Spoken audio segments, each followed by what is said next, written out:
This is my wife's 2015 Cadillac Escalade ESV, and a few years ago I surprised her by installing a supercharger, and so now the Escalade sounds like this, and it's a tire burning machine.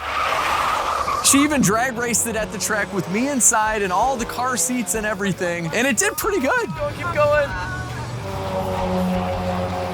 The Escalade now has 115,000 miles, low washer fluid, and so now it's time to make the Escalade much faster. And most of the fuel system I'm installing, like the high pressure pump and the injectors, are right from the LT4 engine, so the engine from the C7 Z06, but modded for even more power. And brake much better, because I've pretty much taken over the Escalade from my wife. This will make sense in a future video, but I got her a new daily driver. It only seats 5, so every once in a while, she does still need the 7-seater, but most of the time, it's for me now. And as much as I love my tire shredding, roughly 600 horsepower supercharged Chevy Express van, the Escalade is going to replace this, so this is for sale. One of you guys could buy it. And with this gigantic thing on the rack, we're getting right to work. We actually have to take the supercharger off to upgrade a fuel pump and injectors, lots of work. And it's LegitStreetCars. We start right away. Throttle body clamp right here.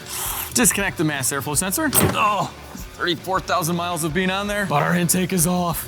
We can see our supercharger pulley, which we may be replacing later, I don't know yet. But anyway, if you like a car channel that gets right to work, even in the intro, consider subscribing. It's a free little button down there. It really helps me out. And if you are new, welcome to LegitStreetCars. Whoa! All right, let's get into taking off my Magnuson. So first things first, clamp. So this is the coolant line one of them going to the intercooler. I don't want to drain the system. It's pretty full. I pulled back the clamp for this hose. We'll pop this off. A little quick switcheroo. Got a plug on there. We got this clamped off. We're good. Next, we're gonna remove the belt just like that. We can kind of leave it in here. We just need it released from this. With the belt off, we'll remove the supercharger pulley. There we go. I put Loctite on it before. Impacts really help. There she is. There's a bracket connected to the supercharger we need to remove. We have a couple Allen bolts to take out.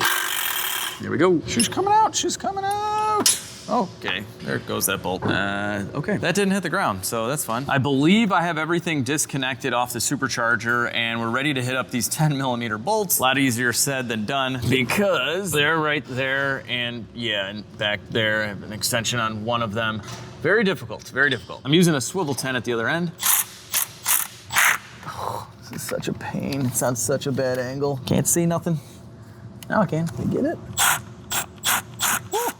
Oh, I got one. I did this 3 years ago. I don't remember it being this bad, but oh my God. This tool stuck. This sucks. That's what I'm dealing with, and there's no room above it for the tools or my hand. Oh wait, on a positive note, look, I found the bolt that I dropped. I thought it went down there. Sweet. That's a win. Well, this did it. Quarter drive on a swivel with a flexible extension, and my hand crammed in here. Got 1 of 8 bolts. Awesome. The passenger side is a little bit easier, so all the bolts are out there. I needed a break from the driver's side, but I'm back on. And let me tell you, using the LSC Ultra pen light has been a lifesaver getting these bolts. I use the magnet not only to hold the light, but to grab bolts like this. Perfect. There's 2 magnets on this bad boy, by the way. Well, now we're messing around with bolts, and we have a loose supercharger. Pretty cool. I think when I put this in, I cherry picked it, but that would make way too much sense. We're just gonna try and muscle it. I don't wanna mess up the gaskets too much, but whatever. All right, I got the back hovering. Okay, hang on. Little reset. 1, 2, 3. Okay, hang on. Gotta get situated. All right, that actually wasn't really that bad. All right. Bohemian garlic beef jerky. Anyone from Buc-ee's? Got some fan mail. Beef jerky from Buc-ee's and a full-blown Buc-ee's body suit. Like literally the whole thing. So that was cool. I also got a few tubs of Mercedes-Benz sunroof grease, which is also very useful. One of these days I'm gonna wear this Buc-ee's outfit. After over 30,000 miles of daily driving, our Magnuson supercharger is a little dirty. You know I can't resist. Release is the best all-surface cleaner ever. I use it on everything, including superchargers now. I think this is my first supercharger. You guys let this stuff dwell for a minute and it just breaks everything up. It's very effective even on really dirty car parts, but it's super gentle. Take a look at the light tan seats on my Turbo Trans Am. There's some interior interior cleaners that would strip the color right out, not release. It's one of my favorite interior detailing products. So not only can you use it on leather, but you can use it on cloth. And just look what it's doing to the supercharger. That is so sweet. Let's wipe this clean. See what we got. Just got done drying the supercharger, so we went from this all the way to this with a little release. Release is made in Wisconsin, so you're supporting an American company, and this stuff works on pretty much everything. And there are so many home uses. I don't know about you guys, but I hate fingerprints on stainless steel appliances. With release, they just disappear. I go months without cleaning my grill at home, but it doesn't matter because I have release. You let this stuff soak in, wipe it away. It's amazing. Ketchup on your white cabinets? Not a problem. It's also great because it works on every finish. So if you're working on wheels, sometimes they can be damaged depending on the cleaner. So I've used these on a bunch of my wheels, including ones that are chrome. You can also use this for a streak-free clean on glass. And I've been using release for about 3 years now. I highly recommend it. They have a really good pump sprayer as well, so you can spot clean your floors or clean your entire floor in your garage. And by far, the best way to buy this is in the 1 gallon concentrate. You can make about 80 32-ounce bottles like this for only around $1 a bottle. That is the best deal by far on a super good quality all-surface cleaner. You can also get release on Amazon, so I'm gonna drop you a couple links down below and a coupon code, it's legit10 for 10% off. So you have to take the intake, or the supercharger in this case, off to replace the high pressure fuel injector. So we have our fuel rails here, and this is the high pressure fuel pump, and this is a way cooler high pressure fuel pump from my friends at Xtreme-DI. So this is gonna pump out a lot more fuel, but I am dying to know if it'll fit. Couldn't really get a good answer from Magnuson on whether or not these larger fuel pumps will fit. So let's just take a measurement here. So we'll use our little digital caliper, go all the way down. Okay, then we just go right here. It is exactly the same. Sweet. You don't know how many restless nights I've had just dreaming, will this fit? Will it fit? And it'll fit, so we can have more fuel. So this is Xtreme-DI's LT4 pump, so it's gonna flow a lot more fuel, and that's because I wanna run E85 on the Escalade. So we're gonna attempt to retrofit a flex fuel sensor with the factory computer a little bit later. But first, there are some measurements that need to be taken in order to install this, so we gotta get the old one out. First step is removing this fuel line. It has a retaining clip. Then you need a special tool that will slide in. You push it. Okay, I think we released the spring. Now we just pull it off. You're gonna lose a little fuel here. There we go. Okay, and now we can move this fuel line out of the way. All right, we have one more line here. It's breaking free, 17 mil, nice and easy. There we go. The other end is right here, so we can just fully remove this, get it out of our way. There we are. With everything disconnected, we can remove 2 13s. One right here. Okay, get these bolts out of here. Come on, there we go. And here is our pump. Goodbye, buddy. 115,000 miles, you did good. So this is the V-loam plate, and so this seal does separate it from engine oil, and it was getting a little leaky here, as you can see. So this is a pretty good, while you're in there. I'm gonna do a little bit of cleaning around here. That was a good time without the pump there, kind of get all the way around. With everything cleaned up, we can see the lifter that pushes up on the pump. So this is ran by the camshaft, and there's a cup that it pushes up on, and it pumps all the fuel. Now, what I need to do next is rotate the engine, and we're trying to get that lifter on the base circle of the camshaft. So that's the lowest part of the lobe. So while we turn the crank, this is moving up, you can see that, so we want that to go down. Keep going. If you have a helper, you can have them turn the crank, and you can actually feel when that plunger bottoms out, you're good. Another way is we take the spring off of the pump, and now we're gonna install this without the gasket right now. We're just gonna basically rest it on the lifter, like, that's not good. Look at the bolt holes.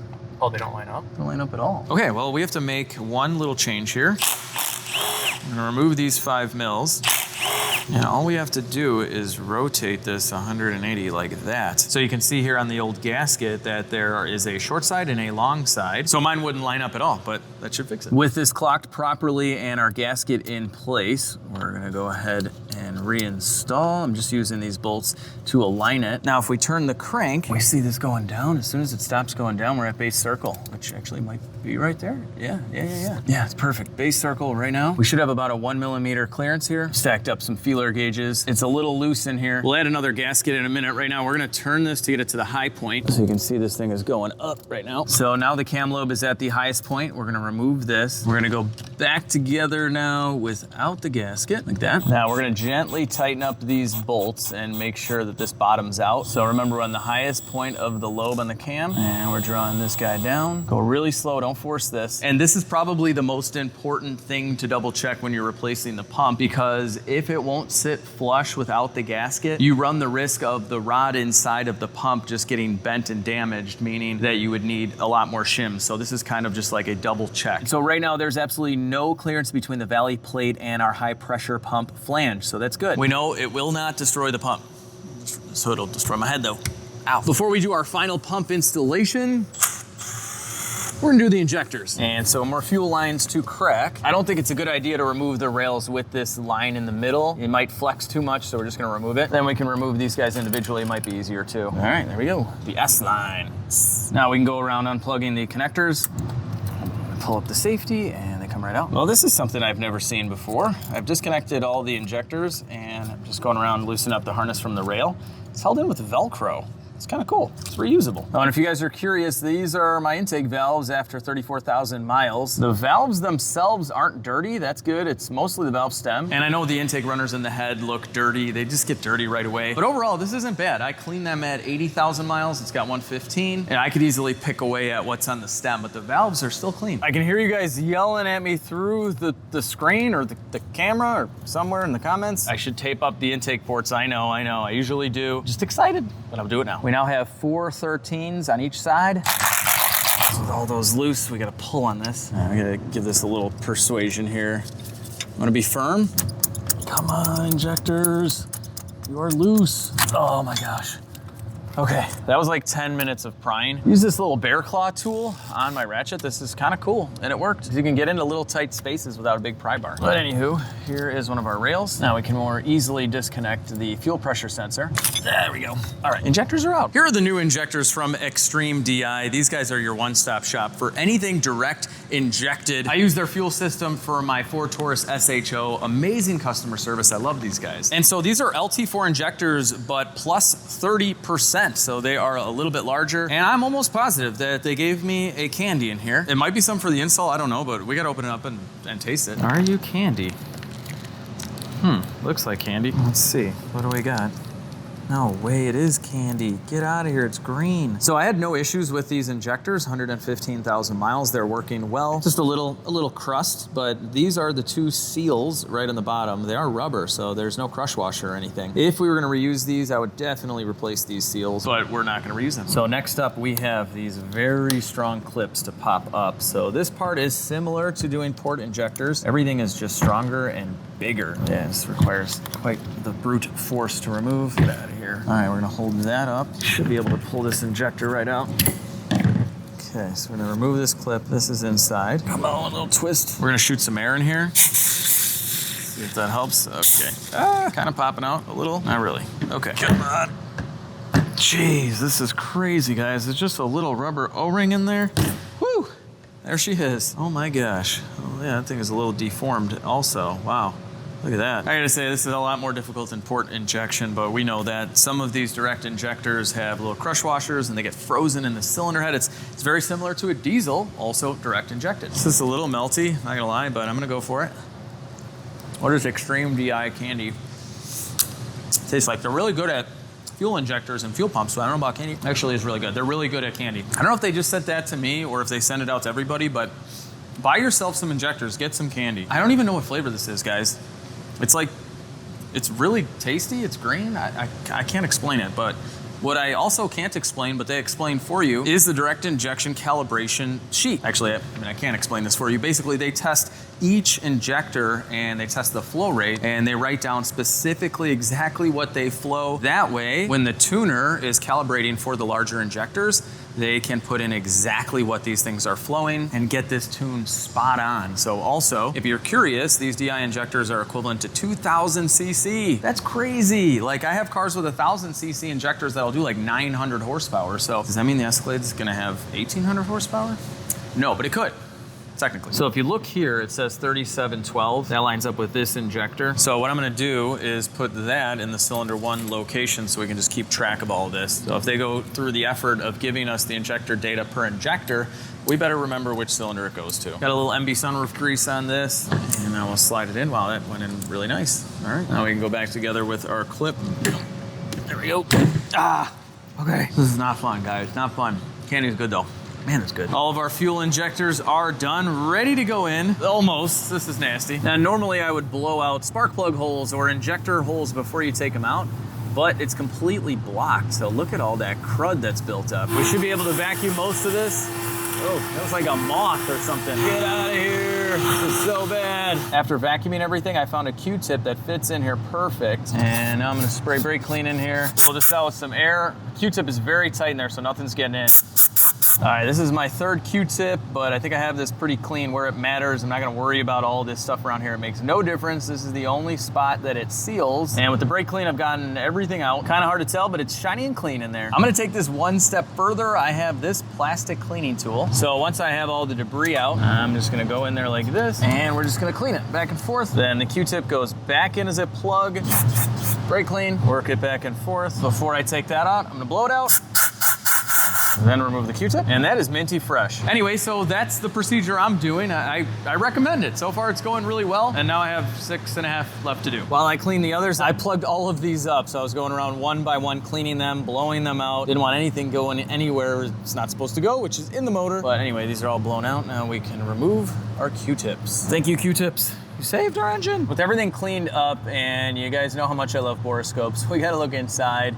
It's cool just to look inside of engines, but also we just want to verify nothing bad has fallen in. And look, there's our spark plug right there, looking fresh all the way at the top right. Valve looks good, cylinder cross hatching still in good shape, and we can see a little bit of our piston looking pretty, and nothing's fallen in here. Awesome. A little bit of carbon, but we're gonna be running E85 on this thing, so that should clean it up pretty well. Caps are off, and I'm lubricating these seals with our MB sunroof grease because this rail is ready to go on. We want to be extremely gentle with these injectors, so we're gonna slide them in like so.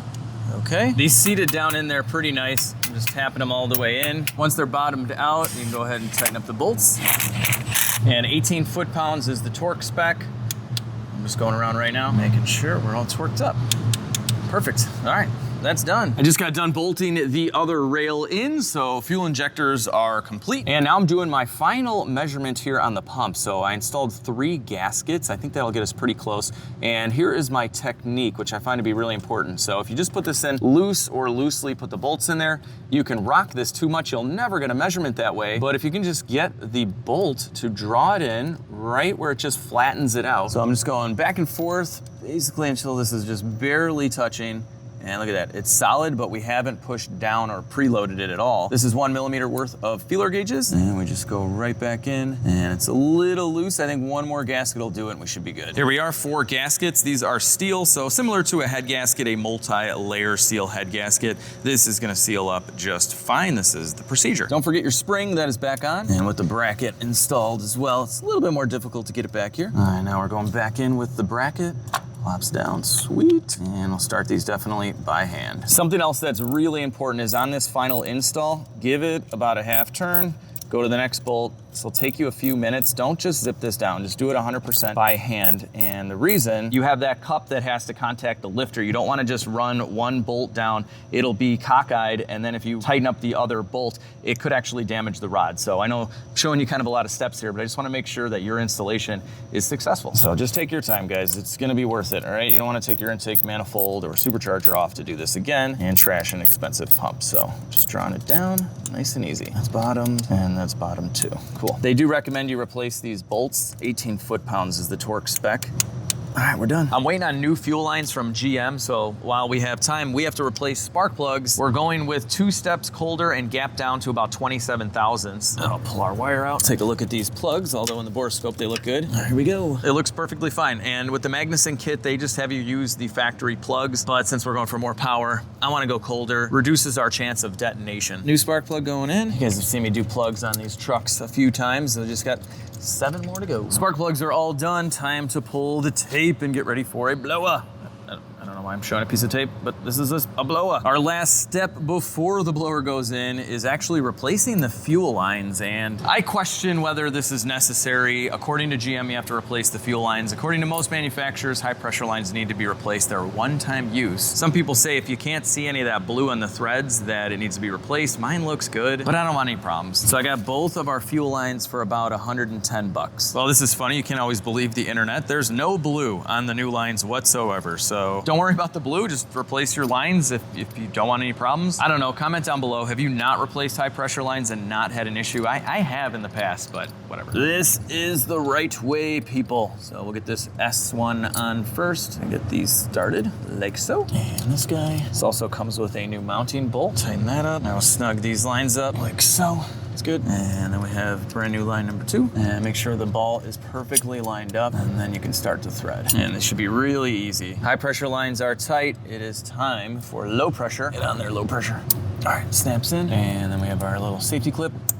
Bam. We are almost ready for the supercharger. We just need some sunroof grease. So we're actually going to lubricate the ports here like this. This is where the seal rides. Believe it or not, when you get the Magnuson kit new, it comes with some kind of lubricant like this so that the blower will kind of slide over the heads and doesn't get nicked or caught on anything. Our Escalade cylinder heads are all Mercedes-Benz sunroof greased up. Yeah, I used a lot on that one, guys. Oh no. No, I'm almost empty. We don't exactly know what happens when I run out of sunroof grease. I've hinted towards retirement, but I might have to make a video on what happens when I actually run out of sunroof grease. Subscribe to LegitStreetCars 2, where soon I'm gonna make a video on this, or I'll include it in some other video because it probably will only take me a minute to explain what happens. But anyway, LegitStreetCars 2, I'll drop a link down below. I have a second channel. I was just told there's only 4 minutes left of footage on our camera here, so that's all we got to put this blower on. Which way are we going? Back it up. I'll get on my official bucket. Whew. All right, taking it out is a lot easier. Putting it back in, not so much. We do not want to damage gaskets. Ready? Yep. Oh. She's heavy. Oh, okay. All right. I think I might have done this with a cherry picker last time. There we go. Plop down. Final plop down. Ba-da-na-na. We did it. We got a supercharger again. Sweet. I'm going around reconnecting everything. We have our intercooler hoses, our throttle body, alternator, all of the bolts that I can't really show you are tight. That took me like an hour just to tighten 8 bolts. Anywho, next up, we have our idler and our supercharger pulley, and we may pulley down at the dyno. For now, we're just gonna run this that produces 8 PSI of boost. I wanna see how we do on power, and if everything is safe, maybe we'll up the boost. This idler and bracket bolts up right to the bottom of the snout, like right there. Give this a tighten. Looking good. Next is the power pulley. Does anyone name their supercharger pulleys power pulleys? I mean, they are. They make all the power. Without it, there'd be a lot less power. Naturally aspirated power, ew. Normally, I would put some Loctite on these bolts, but we might be swapping this out. All right, I'll just give it like the tiniest amount. There we go. Bing. That was the sound of Loctite. It's so nice working on one of these big GM trucks. Look at how much room we have. So with a little impact and holding this with your hand, tighten it up. These are small bolts. They're ready to supercharge. Psst. That's turbo. Whatever. All right, with the belt tension off, we can slide our belt back on. All right, belt is on. Cool. Accessory drive is done. It's time for our intake tube. You know, I can't let it go on all dirty like that. Spray it down and a little wipey wipe. Oh, looking good. I also cleaned up our cone air filter and re-oiled it. So this has been drying for a day. It's ready to go on. All right, so put that over the throttle body. Plug in our mass air. And our factory PCV runs to our aftermarket intake. Just clip right in. Intake is complete. Everything mechanical, I believe, is now done. We need to move on to the brakes. Quite frankly, the Escalade brakes when you're towing, they're not enough, and they came with a factory big brake option. Super rare. I've actually seen this probably more on the Suburbans than on the Escalades. But this is it. They're gigantic Brembo brakes, and you will find online that they'll sell these to you painted red, sometimes with the Cadillac emblem, for like $3,000. The kits usually include some brake pads, and they better include the rotors for that kind of money because they are gigantic and awesome. But a little hack is to just simply order the big brake option. You can go to Rock Auto, or really any auto parts store should get you these brakes, and they're all factory Brembos. They're just unpainted. So we're gonna save like $2,000 and do this ourselves. So these are brand new calipers. I've masked off inside where the pistons go, and we're gonna hit them with some very hot high temp primer, 2000 degrees. Oh, and welcome to my TP paint booth. So we're just gonna do some light mists here, just make them gray, and we'll just hit them both. We're gonna paint these both at the same time. Primer is all done. These things are looking great. We are ready for the red, 950 degrees. We're gonna do multiple coats here. The first one's very light, so just kind of more of a mist, just to get this party started. Oh yeah. This party has begun. After the light mist, I did one more light coat, so they're definitely looking red now. And now I'm gonna start with the closer, heavier coats. This will be the final for color. Hello, Brembo. You're red now. Welcome, you're a real Brembo brake. After letting the red paint dry, it is time for some clear coat. And I'm gonna do a light mist and we'll kind of build this up just like we did with the base coat. And this will not only make them much easier to clean, but it'll give it a nice glossy finish. Our calipers are now baking in the sun and I want these to dry for a full day before we put them on the truck. So we're gonna move on to the low pressure fuel system upgrade and some of the flex fuel stuff because we gotta work ultra efficient. Now there aren't really many options for a low pressure fuel system for an Escalade, but I found one. SMGSPEED.com, I'll leave a link down below. They make a really nice kit, and they also have a separate flex fuel kit for the 14 to, I think, 20 full-size GM trucks. So the pickup trucks, the Escalade, Tahoe, Suburban, all that good stuff. So we went with their higher output inline fuel pump, and so far everything looks really nice. What's great about an auxiliary fuel system is that we don't have to drop this tank and mess around with the factory bucket and pump. We're gonna use the factory system for daily driving, and then when we get into boost, this is a Hobbs switch. It's set to 2 PSI. That is gonna kick on this pump here. Our first step is drilling the plastic tank and installing this fitting. And of course I had like 3/4 of a tank, so we gotta drain. And we just basically have to keep on activating the fuel pump. It's actually going faster than you'd think. There's a disconnect right there, but yeah, probably take us like 15, 20 minutes. So I have to keep on going back and forth, off, and then on. So I'm gonna do that and put a Cadillac sticker on this caliper. So this is dried for the last like 3 hours in the sun. Peeling this backing off. And I just gotta make sure we get this straight. I got one shot at this. I think that looks pretty good. All right, we're gonna go ahead and lock this in now. It's always so nerve-wracking. I recommend buying multiple stickers too, just in case. I just wanna push down on the letters only. And then we're gonna peel at an angle like that to reveal our beautiful Cadillac. Boom. Oh man. That looks pretty awesome, I must say. Just did the second one, and I gotta say, it's hard to match it up. Yeah, I think that looks pretty good overall. It's a Cadillac, just in case you forgot. I like to apply some clear coat over the decals to kind of lock it in. We're gonna do the same thing, couple light coats, wait about 10 minutes in between each coat, and then you're done. So I'm gonna finish that up. We'll let it bake until tomorrow while we, continue working. All right, we are done. I gave 5 gallons to the Cobra, 10 gallons to the DTS, and then we got that full and that full. This thing holds a lot of fuel. I'd like to mount this somewhere on the side of the frame. Let's run this end up through here. And this is our adapter piece, and it has this open nut. And what you do is you put the nut right here, and we're gonna slide this over. There's O-rings in here. And then we're gonna spin the fitting onto the nut, and we'll get that nice and tight. With this fitting nice and tightened up, I've attached this line right here. This one going through the frame. Now we'll slide this factory one from the tank over our adapter. Bam, sweet. We got rid of one connection point. So this little extension, we don't need it. And I just mounted up the pump. We just have some self-tappers in here. Really easy, not going anywhere. SMG gives you a little fuel filter, which is nice. There's no replaceable fuel filter on this truck, but now there is. So that's just easily connected up like so. And we have our line running through the frame here. We gotta drill the tank. I gotta lower it a little bit. All right, there's our strap. We have this really nice flat corner, so that's why we pulled the tank down. And I only get one chance at this. So I have marked my stepper bit with some white Sharpie, or whatever this white is. So we're gonna be drilling into the white. Here we go. Totally not nervous at all right now. Okay, point of no return, I think. Yep, we're through. Okay, no gas yet. All right, here we are. This is the last step. There we go. Okay.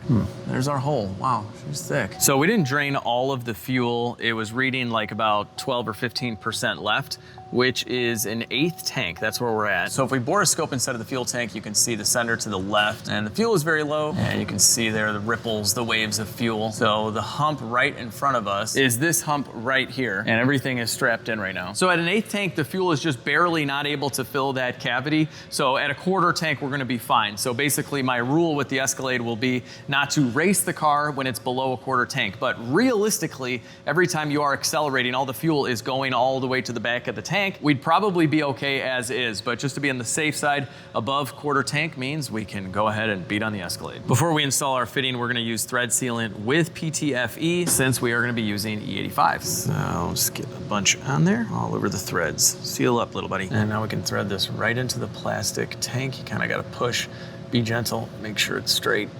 Yeah, we're already biting in. These MPT fittings are pretty nice. Fitting is in, hose is in. They definitely give you some excess line, which is nice in case you need it. Although I'm not exactly sure which GM full-size truck is longer than the ESV Escalade where you would need some more, but more is better than less. Luckily, we have a lot of frame real estate, so that is tucked in there. We're good. We're back under the hood to do some wiring. Here is our hob switch with a vacuum line connected. All the way back there, I can't show it to you, but at the back of the Magnuson is a little plug that you can remove and thread in a barb fitting, and you're good. You got a boost source. I want to install the flex fuel sensor next. That's right here. This also came from SMGSPEED, and it's a little kit here. I disconnected our low pressure line. It's gonna go in line right there. Probably should have done this when the blower was still off, but you know, this is just like the same fitting I did down below for the pump, but with no room at all, and I'm about to lose the nut.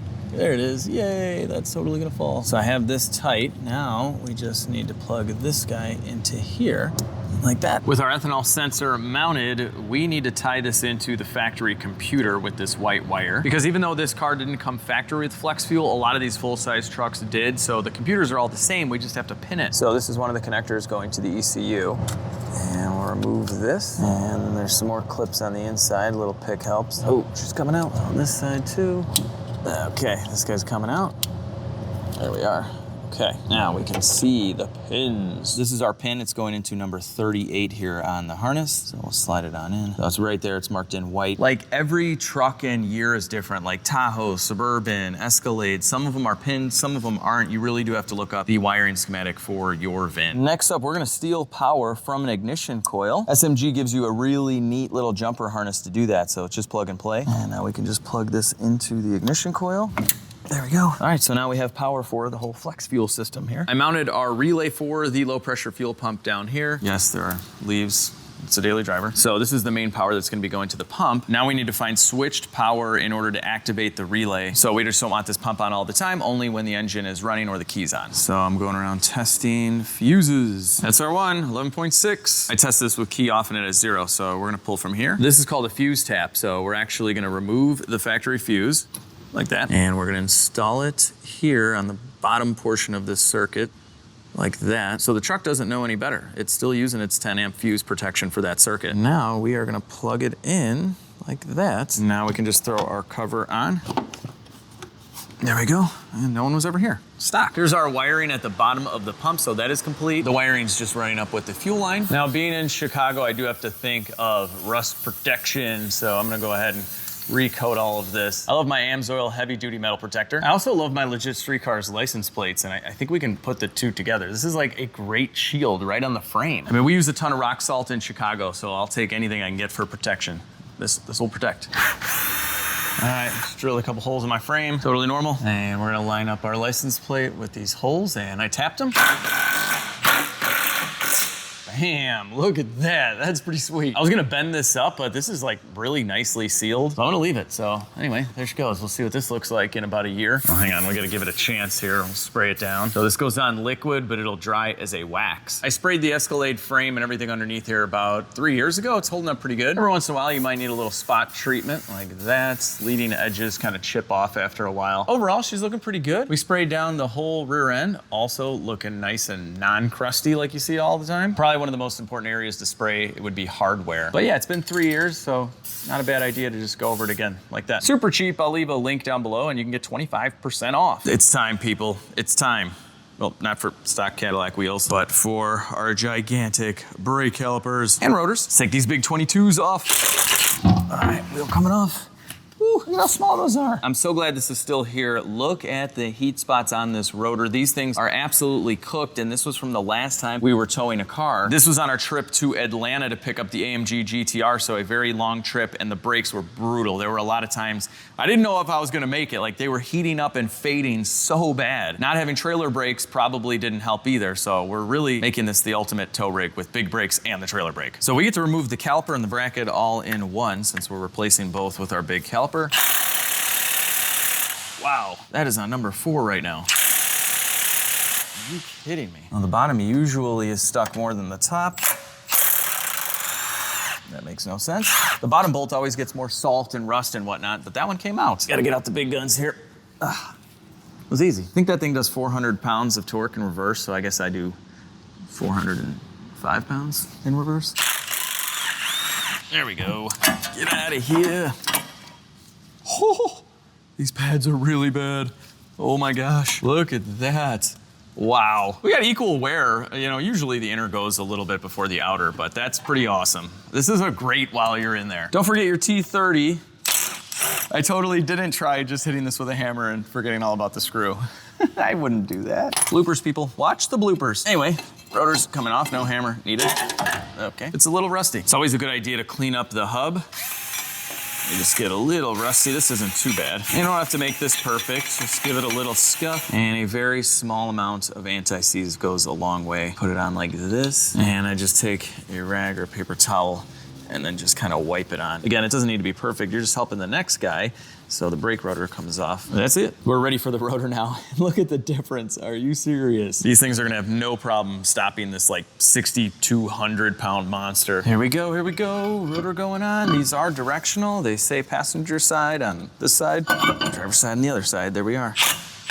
I'm impressed. This is really cool. I don't know how much we'll be able to see through these wheels, but it'll fill it up pretty well. So I have all new hardware and brake pads, obviously, for the new calipers. And take a look. They are stamped police. I guess some of the police versions of the Tahoes had these gigantic brakes. I was the foreman at like the largest police garage in Chicago, and I can tell you this, none of our police Tahoes had cool brakes like this. And if you're curious, police cars in Chicago last about 120, 130,000 miles. Doesn't matter which one. Explorer, Tahoe, Crown Vic.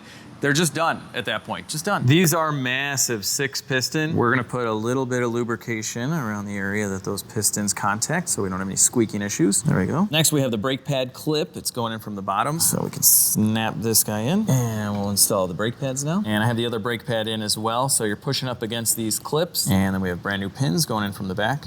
Get our pin started, other pin, and then get it through the other pad, like that. What's going on? What's going on? What is this gonna look like behind the wheels? This is crazy. Oh my gosh. Oh, so big. Now we do have to add a washer on this side. Kind of spaces it out properly. There we go. Perfect. Tight on the top and on the bottom. I leave the old caliper on until the very last step. We're gonna lose fluid here. This caliper goes away. And we got a new bolt with new banjos. Now we can swing our brake hose over and install our new banjo bolt with our new crush washers. And go ahead and thread it in. This is a very fine thread. Definitely start this one by hand. Don't cross thread your awesome new calipers. There we go, that's started. Draw it in with the gun and snug these up by hand. Don't go crazy. That's good. All right. We gotta bleed some brakes, but this is what we got going on here on my 2015 Escalade. This thing is 10 years old, that's crazy. These brakes have 2 bleeders, so I've cracked the inner one loose first. Go ahead and suck it out. I'm on to the outer, we're almost done. Brakes are all bled out. We have our little black cap going on. Now I'm gonna be using a spacer. This is a 6 mil, I think a 5 mil would be fine. It's just what I had laying around. I ordered a hub centric. Those are the best ones to use. It just didn't come in yet. This will be fine for now. Put that on there. Now we can bolt up our wheels, but yours could fit. There's just so many different wheels on these big trucks. Some of them fit without a spacer and some don't. 22 going back on. Okay, now we have to be like so careful getting our wheel on. Don't want to scratch the caliper. Oh, I did it. She's torqued. All right, nothing's hitting. Driver side is done as well, and wow, you can see a lot more of the caliper than I thought, and the rotor. This looks sweet. Now that we have more power and bigger brakes, we need a trailer brake controller. So all the other full-size GM trucks have the option for a factory brake controller. These are the same trucks, the Yukon, the Suburban, the Sierra, the Silverado, you name it, you can get it on those. But from all my research, it's not an option on the Escalade. You can see there's nothing here. But because they're the same trucks, there are the electronics for this. So we found this kit that will make it work, and this is gonna be our knob. So with our big brakes and with the addition of trailer brakes, this is gonna be night and day when we're towing. So if you guys have an Escalade, you can add your own trailer brakes as well, and I'm gonna show you how to do it. If I can remove this panel here without breaking it. There we go. We need to remove 4 T10s in order to get this lower panel off. That'll give us access to the back of this. Don't just yank on it, there are some clips. There we go, just coming down. Next, we're pulling this cover out. Included in the kit is this harness, and it plugs into this bottom left open slot. Kind of hard to show, but here it is. Get in there. All right, push that in. That's good. We're gonna route this harness down below here, so we'll still be able to get this cover on. With the cover back on, we can now route our harness, and we'll plug it right into the control unit. This is gonna go to our control knob, and I think this is a pretty nice spot. With relays and fuse holders and light control modules, I don't think there's any reason to drill in. I like to use these command strips, the same ones you would use at your house to like hang a picture. They're meant to hold like, I don't know, 10 pounds or something, and this weighs nothing. So with that on, we can just stick it right on the inside, and she's not going anywhere. From our control unit, we are plugged in now to the control knob. We have to drill 2 holes. There's an LED and then the shaft for the knob to go through. On the factory trucks that have this, it's in this general vicinity, but we don't have a ton of real estate behind here because this is kind of long. This area though could work right in here. Just trying to pretend how natural that would be. Yeah, that'd be a good spot. I felt behind here and I've made a little mark. Now we're gonna remove this bezel. There's a lot of metal bracing behind, so we have to drill this very specifically. And I'm just removing the screws right now. I have to remove this totally real and not plastic wood, and a couple more 7s. All right, then this just pretty much flops down. Okay, this is kind of all I need. I was gonna remove this whole thing, but it's tucked in everywhere and it's just unnecessary because now we can kind of feel the back, get a real good view of where we need to drill. So right about here, we have a lot of room. That's good. I'm gonna use the bezel as a template, and this is gonna face up. I'm just gonna use a small drill bit to mark the spot, and then also our large drill bit is gonna go right there. Cut into it a little by hand. Cool. All right, look at this clearance. Perfect with the 90 degree. Drilling into my caddy. Woo, all right, that was easy. Cool. One down. Okay, I've reinstalled the drill with the bezel and just making sure this lines up 100%. We are good. I'm curious, people, can I hand drill this? It really wasn't that hard. It'd be kind of funny. Am I doing it? That's the drill noise, the Alex drill. Okay, it's not working. Not that strong. Little baby hole. And a 1/8 drill bit for the final. There we go. Like butter. We clean this up a little bit. Now we can feed in our controller knob, and it's gonna poke through. Hello, like that. Then we can install this bezel right there. And then we have a collar and this little thread on. Now we'll fix that bezel here in a minute. Thread on, buddy. We're just tightening this up by hand with a socket. That's pretty tight. Cool. The next step is to bring this counterclockwise all the way. Okay. And then we are to install this with the 0 facing up with our arrow. Here is the final on the trailer brake. It looks great, honestly, tucked up in here. It looks very factory. And we push it, that's to activate it, and then you can turn it up and down and do whatever you want. So we'll have to get a trailer on the back to test this out, but pretty neat setup. I think the last thing we have to do now is the oil change. And I think I've gone probably about 6,000 miles, 7,000, something like that. There we go. Yep, that's used oil right there. Spinning on our new oil filter. My Escalade's had too many oil changes. These are totally stripped out. There's like no threads. But we can fix that. Gotta drill it out. All right, that was easy. Drill this guy out too. Then I'm gonna use a nutsert, but if you can't fit the tool in and you drill this precisely enough, you can put it in and you can push it through with a hammer. Just like that. Normally this tool will expand this out kind of like a drywall anchor, but this does have teeth, so if it's a press fit, it'll work. Now you can thread in your new hardware and you fixed it. You can also tap this if you'd like, but I tried on such a thick frame. It wasn't working out, and there's many ways to skin a cat. Here it is with the cover back on, and this is the big gigantic shield you need to remove to do an oil change. Does a good job at protecting all the accessories too. You know the Escalade gets nothing but the best AMSOIL signature, and yes, I'm going with 530. Even though the cap clearly says 020. I do this because I think that oil is too thin. The Camaros and the Corvettes have a similar engine. They run 530, and in talking to Justin over at Indiana Muscle, who builds a lot of these trucks and vans, he uses 530 as well once you start getting into boosted towing territory. Anyway, this is the best AMSOIL engine oil, the signature. And she's going right in, drink up. Now that the oil change is done, I'm gonna clean up under the hood here. Oh, this is gonna look so much better. Match the Supercharger. I've cleaned everything up, and you know the final step, mudslinger. I love this stuff. It's meant for repelling mud and dirt off dirt bikes, and it makes underhood plastics just look awesome. You don't even have to wipe it. It also doesn't leave anything sticky. It doesn't attract dirt. It's literally meant to repel it. This seriously took about 10 minutes, and look at the difference. It's kind of a show Escalade at this point, I'm not gonna lie. Daily driver show Escalades can look good. Before our first start, it's tune time. The guys who tune my Hellcat are tuning this car, so we have our updated tune. We're using HP tuners, and now we can hit right vehicle and right calibration. Here we go. Let's do this. Oh no, it's erasing. Just kidding, that's normal. Wow, this is a quick write. It was like 50 seconds. That's crazy. The tune is done. Let's give this thing a first start. There we go, there we go. All right, cool. A little shaky right now. Keep in mind we had the whole fuel system like, you know, replaced and drained. She just needed a minute. It's a little shaky right now. Hopefully that clears up. Our fuel level is completely empty, which is actually good news. So before it was reading like 12 or 15%, but we hadn't run it. We had just drained it and we had the tank kind of moving like back and forth with the straps trying to get the drill bit in there. So that may not have been accurate. So that's actually good because this thing is, I would never drive the car with a fuel level that low. So it's possible that even at 8th tank, we'll have plenty of fuel going to our auxiliary pump, but just like a little bit more safety there. All right, guys, here we go. Maiden voyage, we have to do a little bit of logging for Cetera, and then they can send us an updated file. Dyno's tomorrow.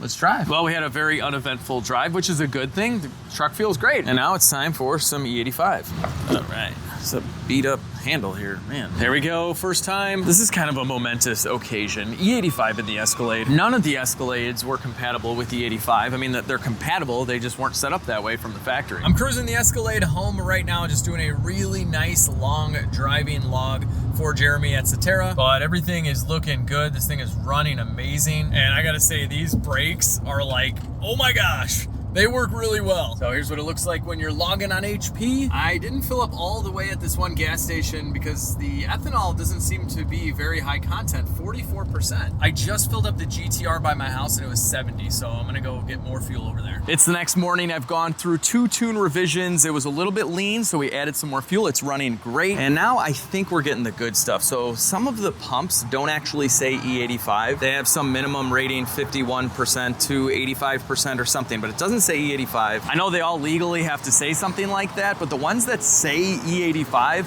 I've found to have more ethanol. So we're going with that because we need all the power. And for some reason, it's 70 cents cheaper by my house, which makes no sense because I live in Chicago. I don't know. I don't know what's going on. Cheaper and more ethanol, I'll take it. All right, let's see, full tank. Yeah, full tank. All right, so we were at about 45 ethanol. So right there, it's still going through the rail. Take a few minutes here. This should go up now. We'll start driving a cycle of fuel. She's starting to go up, 61%. Looks like we're gonna be at about 65% ethanol, which is great. Watch the low fuel pressure go up as I give it just a little throttle. So that's the low pressure auxiliary system that we installed from SMG. It's got the 2 PSI Hob switch. So as soon as it sees boost over 2 PSI, it kicks in, gives it a bunch more pressure, just ready to feed the bigger high pressure pump and then the bigger injectors. It's like a cycle, it's a family. The circle of life.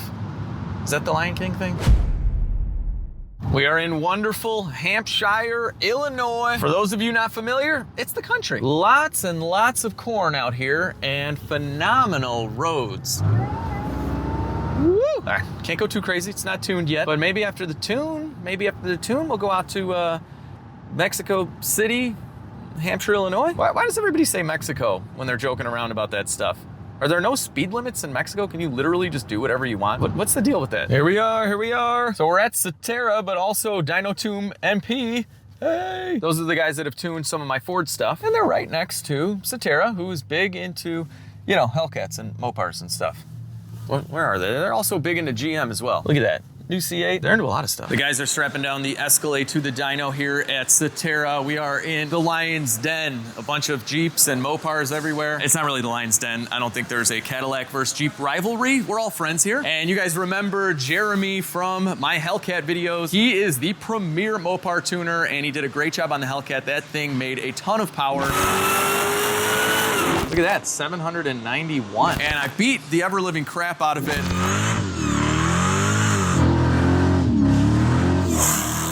And it was just awesome. The trans tune was mint. It's just, yeah. So Cetera tuning if you need anything Hellcat related and GM. Yep. GM. Yep. So. GM as well, yeah. So a lot of people don't know when I first opened my doors, I was modern GM and Mopar. Mopars need a little more help. There's a lot more GMs out there, shops that do that. So it kind of just fell off for a while. So secret be told, I am a GM guy at heart. Yeah. So our current shop car is the C8 Vet, you know, because of global B tuning and everything like that. So now that we've expanded to more techs, we open the doors again to modern GM. So cool. Fits the mold perfect. It's so funny. I keep on working with tuners that tune something outside of GM for like their main thing. And then I find out they're GM guys at heart. We had this with Ben's house, Matt. They literally tune AMGs and he's like, yeah, but I have an LS Firebird and I love GMs. So anyway, this is my first GM over here with Jeremy, the Cadillac Escalade. Jeremy, I filled it up. We're on E85 right now. Maggie 2650 on 8 PSI. Stock everything else, but with a fuel system that'll support a lot of power. What's your guess? It'd be nice to see 600 at the wheels out of her. Okay. I think that'd be good for, you know, 8 pounds of boost with these big old wheels and everything. So that's kind of my initial target. So we'll see what she does. Yeah. Wait, that's a lot more than I thought. I'd be happy with 550. 600 around here is like no big deal. All right, here we go. First run. This thing is so quiet. Okay, all right. Never mind. I forgot. I put the open intake on this thing. It's normally just towing vehicles. I'm not really beating on it, or my wife drives it. I forgot, we did the open intake. It is kind of loud. I think it might have downshifted on that one, so take two. Oh my God, is that a Blackwood? Looks like it. Okay, so yeah, on that one, it downshifted. Still showing insane power, 528. This is an 8-speed transmission, so technically 1-to-1 is 6th gear, but we'd be going insanely fast, way too fast for 22-inch tires. So we're dynoing in 5th gear. Okay, Jeremy switched a few things in the computer to try and prevent this downshift. These 8 speeds can be a little tricky, but here we go.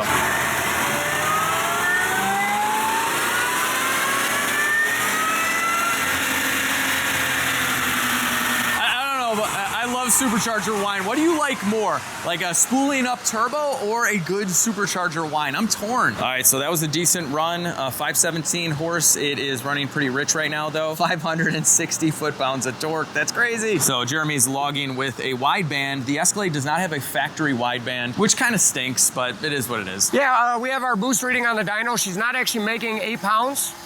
So far we've gotten 6 3/4 pounds of boost, maybe 7 once I'm able to rev it out, but she, you know, the pulley's not actually making, might be due to the hot air and everything, but yeah, she's not actually at 8 pounds, so. Yeah, so the kit's designed for 8 pounds on a totally stock engine and exhaust system. So we'll try bringing up the RPM a little bit more to see, but I did bring the other pulley just in case we need it. But at the same time, I want to keep this super safe because these don't really have the strongest pistons in the world. But Jeremy just told me that they're actually stronger than the Camaro pistons, the LT1 engine, and it has a lot to do with the ring gap. Right? Yeah, so, you know, these motors being direct injection, they come from the factory with high compression. So to optimize that, what they do is they get a real tight ring gap on the top, and then the ringling, which is the gap between the top ring and the top of the piston, is usually smaller.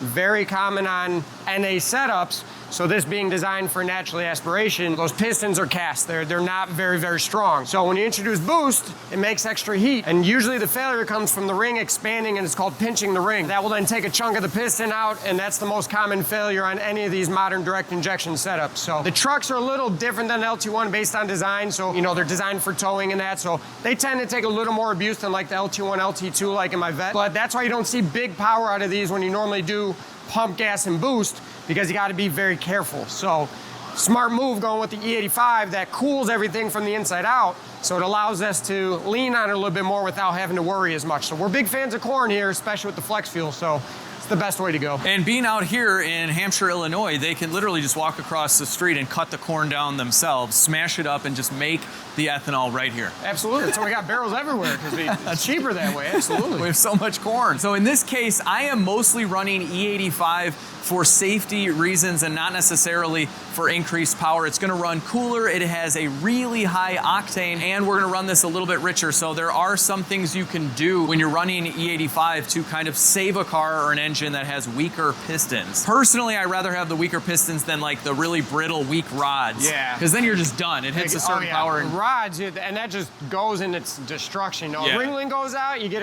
a misfire, you know, in most cases, and you can fix it from there. So I agree 100%. The rods are pretty stout, so we're nowhere near limited to that.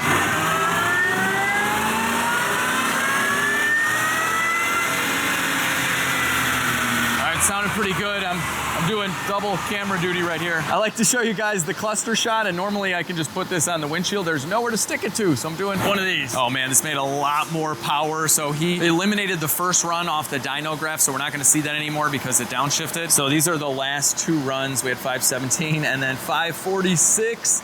With 584 foot-pounds of torque. That's crazy. The torque is usually what snaps rods, so we can have this be a torque monster. In that sense, the rods are fine. Shoot for 600 here. I'm gonna try. Hopefully we can rev her out and it feels good, and we'll probably get right where, even though we're down on boost, but yeah, we're gonna be real close to my number that I said, so. God, if we can do 600 with low boost, what are we at for boost here? We're at 6 1/4. Yeah, look at that. We're like mid 6s for boost. The lower the boost, the better if we got the horsepower number. Boost is just a measurement of restriction. You want less boost and more horsepower. All right, we give it about 15-minute cool down. It is 95 degrees in here, so we got a little fan on this. It is gonna be weather corrected, but it's really hot with the humidity. It's gonna be a little lower than normal.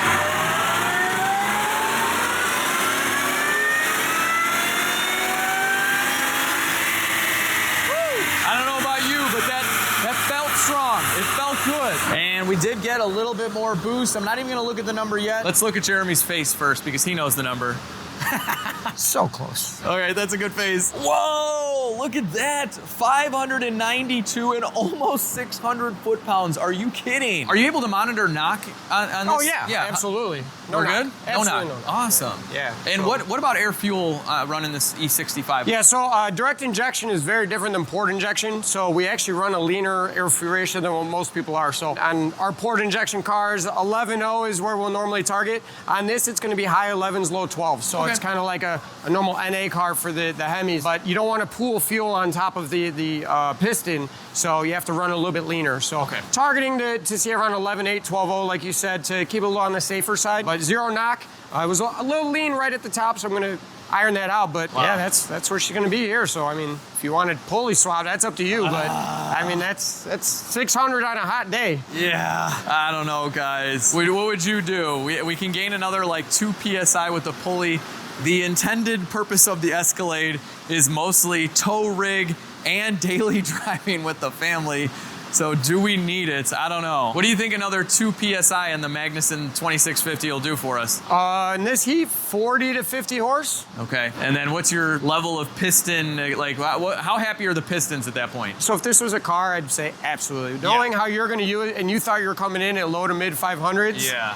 I mean, it's fun, you know, horsepower's fun, but I mean, this is gonna tow no problem. Right. I mean, and in comparison, this is exactly what like stock Durango Hellcats make, Trackhawks. So you're right in the realm with a massive 3-row. Right. You know, once this weather breaks and we're in the 60s, 70s, you'll probably see another pound and a half of boost just naturally from the cooler air. Yeah. But like you said, it's mid-90s in the shop right now, so. And that's the thing with weather correction numbers on the dyno. Yes, it's correcting for the actual temperature, but we are getting less boost because of the air. It's not correcting for that. It's not adding a mystical 1 PSI of boost and calculating the horsepower or anything like that. So yeah, if we hit 600, this is probably 620 wheel as is once we get into the cooler weather. If this was a Camaro or something, I would 100% go for it.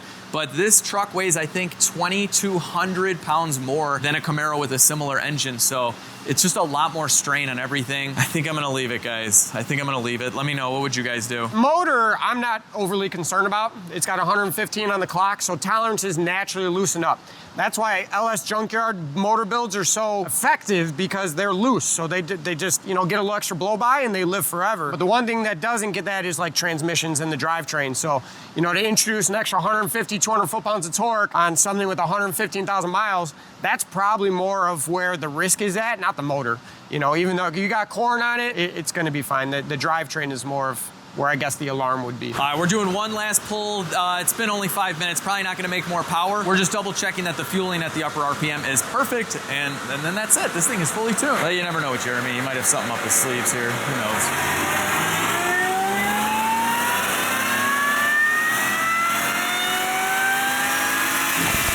He sounds so good. I love it. All right, basically the same power. Very consistent, 590 and almost 600 foot-pounds. Look at how consistent that is. And yeah, that is at 7.1 pounds of boost. That's it. So tempting to up the boost. Let's just see what it feels like on the road. It's in 480 horsepower on OJ's dyno, which reads very, very low. But yeah, so on this dyno, just apples to apples, it probably did like 530, and now we're almost at 600. We're gonna go take this out for a ride. Jeremy, I got you a gift. Ooh. LegitStreetCars Ultra pen light. You're gonna like it. Everybody needs one of these. Everybody does. Everybody in the shop, going camping, whatever. So absolutely. Anyway, thank you so much for the tune. Thank you. Blown away at the power. So thanks again, brother. Thank you so much. I have the Draggy connected, and we're gonna see what this thing does 0 to 60. It did 4.98 seconds to 60. That was the best we were able to do like 3 years ago when I did this kit. So let's see what happens.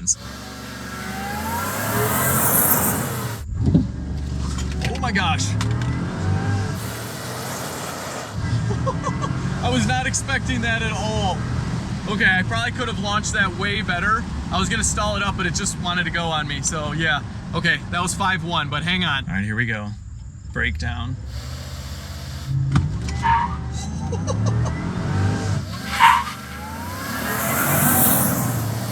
Yes! We're in four-wheel drive too.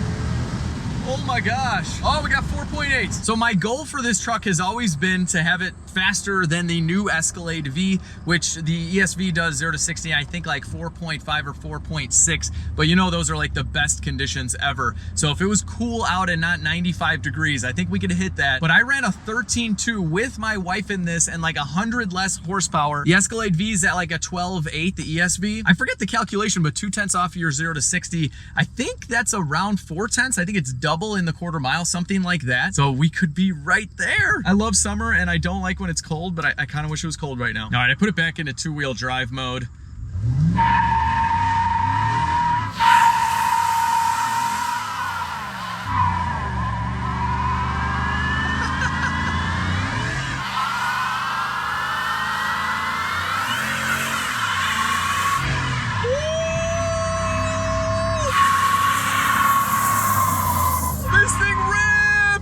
Oh my gosh, I thought I was getting into an accident, so the seatbelt like sucked me in. Oh my gosh, burnouts for days in two-wheel drive with the Escalade, which is kind of how I drive this thing like 90% of the year. But yeah, wow, this thing is awesome. It feels so much faster as well, as it should, with so much power, and it's on ethanol, which honestly just makes me feel so much better, even with the added power, considering the whole kind of weak piston thing. The trans shifts so much better now too. Jeremy tuned that and he said he can make even more revisions based on my feedback, but that's another big thing with these 8 speeds. The trans shifting at wide open throttle, it's not very good. But you know what else is really good now? Oh. Guys, get the big brakes. It's like $1,000.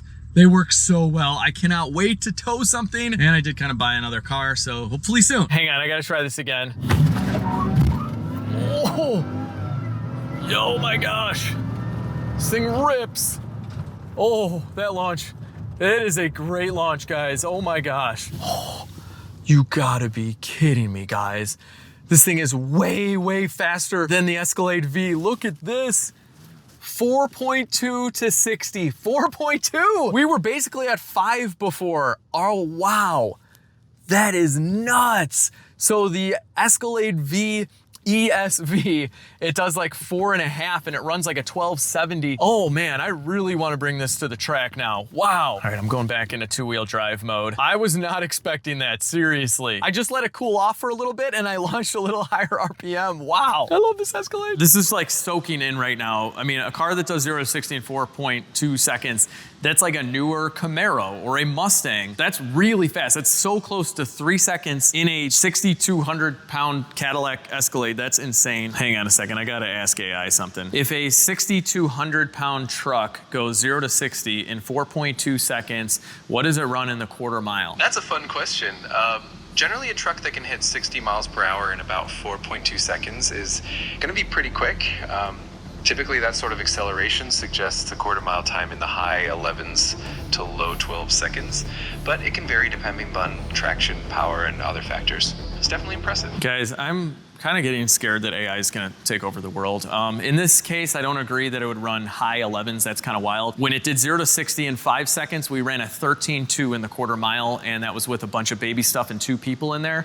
So definitely deep into the 12s with this truck that has sacrificed absolutely nothing. It is as legit street car as a car or truck can get. Like, I'm literally going to be taking this on a family camping trip like right now. I'm running late, and that's how we're gonna use it. So absolutely nuts. I did not see this happening. I didn't think it was gonna be that quick, but it is, and it sounds good, and it's reliable as long as I don't keep launching it, because I do think something in the driveline would eventually break. Anyway, I could not be happier with this entire setup, the engine, the fuel system, and everything else about this truck. It's super comfortable. It's an awesome tow rig. I can't wait to try out the trailer brake with something new on a trailer. But I hope you guys really enjoyed this video. If you did, give it a big thumbs up. Share the video with your friends friends and family and car people and truck people. And don't forget to subscribe to the channel. It's a free little button down there and it really helps me out. But most importantly, I hope all of you have a phenomenal day. I'll see each and every one of you in the next video.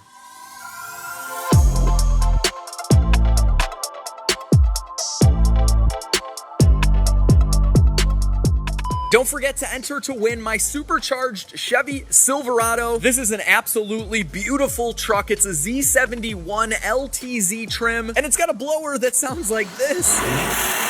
Woo! All you have to do to enter to win is buy anything at LegitStreetCars.com, and for a limited time, all of the wearables get you double the entry points. Good luck, and here are the bloopers. Okay, I've been dying with the blower. Okay, so you have to take the supercharger off on. And then we should have about 1 millimeter of, and then we should have, and yeah, it's a little loose in here. We might have to add the kits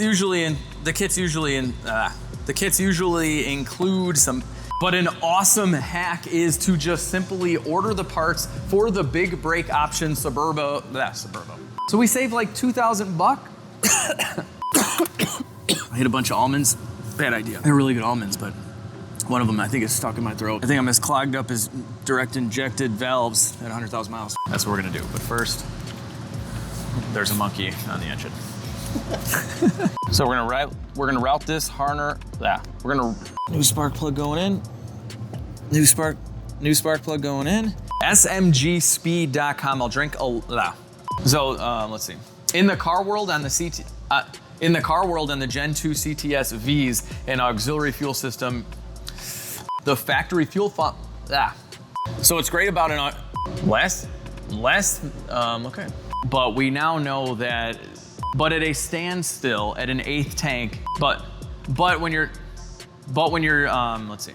And I've had cars like this before. It's yeah, I don't know what I'm saying. Because a lot of these trucks, let's see. But anywho, now we're on to this.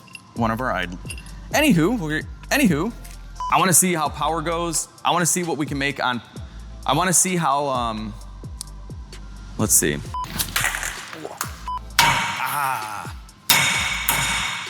there a screw on here? Yes, there is.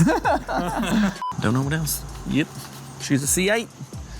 She's a C8 Corvette. They went ahead and put the engine down yonder. Some kind of bass, fish, or trout, maybe. Oh, wait. That doesn't make any sense. Yeah.